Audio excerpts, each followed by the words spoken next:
ব্যক্তিগতভাবে আমি জামাতের রাজনীতি পছন্দ করি না। তার প্রধান কারণ হচ্ছে ৫ই আগস্টের আগে যখন দেশের ফ্যাসিবাদ এবং স্বৈরাচার চরম আকার ধারণ করেছিল, তখন দেশের বেশিরভাগ জায়গায় জামাতের যারা কর্মী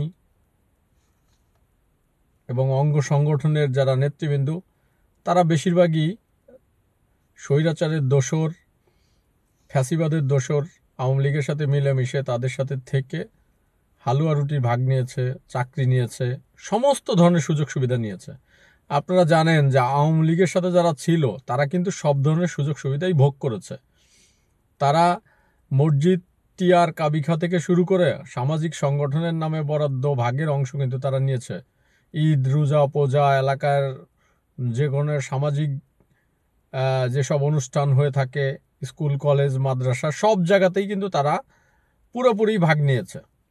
আমাদের এলাকায় যেটা হয়েছে, আমাদের ফরিদপুর বলমারিতে বা আমার ফরিদপুরের বলমারি বা আশেপাশের উপজেলাগুলোতে যেটা হয়েছে, ইভেন আমার গ্রামে, আমার এলাকায় যেটা হয়েছে, সেটা যেটা দেখেছি, এখন যারা জামাতের মানে কর্মী বা জামাত যারা করছে, তাদেরকে আমরা বিগত দিনগুলোতে দেখেছি, আমার মানে হাসি পাচ্ছে, বিগত দিনগুলোতে দেখেছি একেবারে আওয়ামী লীগের চাইতে বড় আওয়ামী লীগার।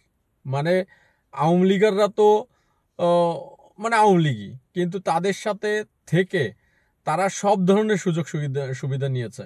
তারা আওয়ামী লীগের নামে শেখ রাসেল শিশু কিশোর পরিষদ, বঙ্গবন্ধু পরিষদ, তারপরে মানে বিভিন্ন ধরনের নামে স্কুল, কলেজ, মাদ্রাসা, এতিমখানা, ঈদগাহ, মসজিদ, মানে যেখানে যেখানে হয় আওয়ামী লীগের সাথে মিলেমিশে আওয়ামী লীগের শক্তিকে তারা ব্যবহার করে তারা কিন্তু সমস্ত সুযোগ সুবিধা নিয়েছে। এবং আমরা দেখেছি স্থানীয় নির্বাচন, উপজেলা পরিষদের নির্বাচন এবং জাতীয় নির্বাচনে তারা নগ্নভাবে আওয়ামী লীগের সাথে দালালি করেছে। আওয়ামী লীগের সাথে তারা কিন্তু সব জায়গাতে ছিল এবং আওয়ামী লীগের পক্ষে ভোট চেয়েছে, তারা সব ধরনের অ্যাক্টিভিটিতে ছিল।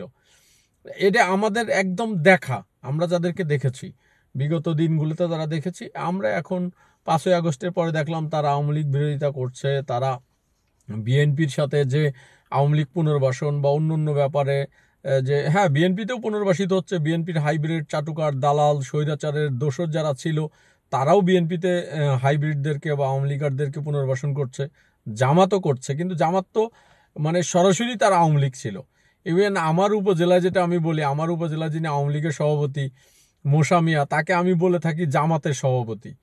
আওয়ামী লীগ আমলে তিনি জামাতের সভাপতির দায়িত্ব পালন করেছে এবং জামাতের তার মানে আশ্রয় প্রশ্রয় কিন্তু জামাত মানে একেবারে পুরোপুরি ছিল আর কি।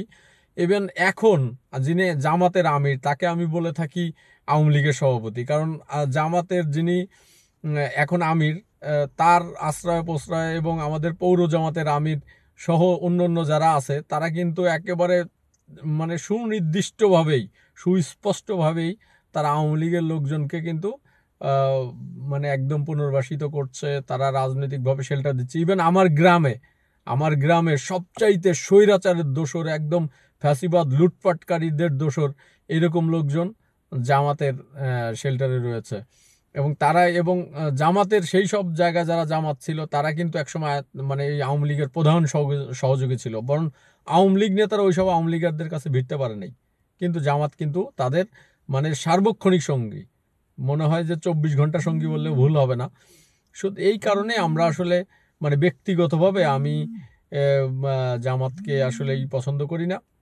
তো এটা একটা ব্যাপার। আর যাদের হচ্ছে যারা তারা ভেস্তের টিকিট বেচে, দুনিয়াতে ধর্মের কথা শোনায়, মানে নীতি নৈতিকতার কথা শোনায়।